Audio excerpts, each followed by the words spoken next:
कुछ ऐड करना है, जैसे कि अगर हम इसमें मैं एक चीज़ और ऐड ऑन कर देती हूँ, इंडिया में तो इन्वेस्टमेंट बढ़ रहा है और मैन्युफैक्चरिंग भी प्लांट भी लगाए जा रहे हैं काफ़ी ज़्यादा मैन्युफैक्चरिंग के। लेकिन अगर इसी जगह पे हम जापान का डेटा देखें, तो जापान का जो फैक्ट्री एक्टिविटी है, वो अपने 3 साल के लो को टच कर चुकी है। अगर जो पीएमआई इंडेक्स अभी इनका आया है, वो अपने 3 इयर्स के लो पे पहुँच गया है और उसका रीज़न बताया जा रहा है कि वीक डिमांड।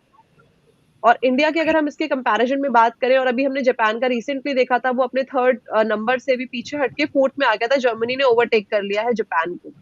क्या लगता है ये पूरी की पूरी जो ऑल ओवर द ग्लोब में एक्टिविटीज चल रही है, कहीं पे डिमांड जो है काफी ज्यादा लो है, लेकिन कहीं पे जो डिमांड है वो काफी ज्यादा बूस्ट है।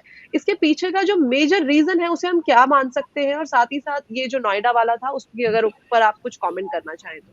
हाँ जी, सो मैम जैसे कि आपने कहा कि weak demand all over the globe prevail कर रही है, सो आई बिलीव उसका सबसे बड़ा रीजन है प्रोलॉन्ग, जो हमने इतना लंबा तक अभी इंटरेस्ट रेट हाई करके रखा हुआ है all around the globe, be it Fed, be it Indian markets, be it German markets. Every country has almost increased their central bank rates to the highest level since the past 20 years.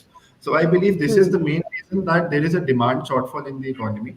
ठीक है, and बात करें Japan की, so man, Japan is basically, it is an old economy, and that is the another contributing reason कि वहाँ पे जो इतना मैन्युफैक्चरिंग कैपेसिटी है वो एड ऑन नहीं हो पा रहे.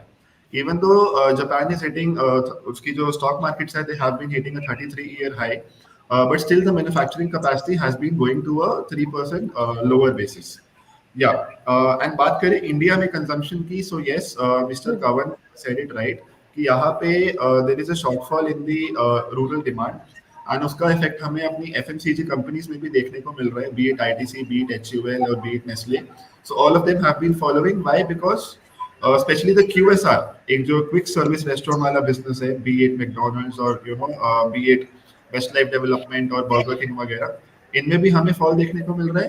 And plus in the FMCG segment इनमें भी हमें फॉल देखने को मिल रहा है. व्हाई? बिकॉज रूरल डिमांड जो एक चीज है, that is not been able to pick up. हाँ जी, जी, एंड ठीक है। और जी, आप कुछ बोल रहे थे सर?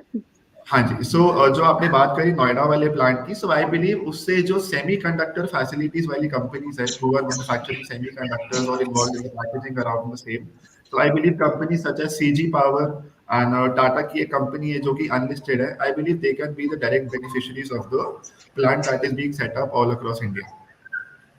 जी, ठीक है। हाँ जी. तो ये ऑल ओवर तो हमने बात कर ली। मीता मैम, आपके पास आना चाह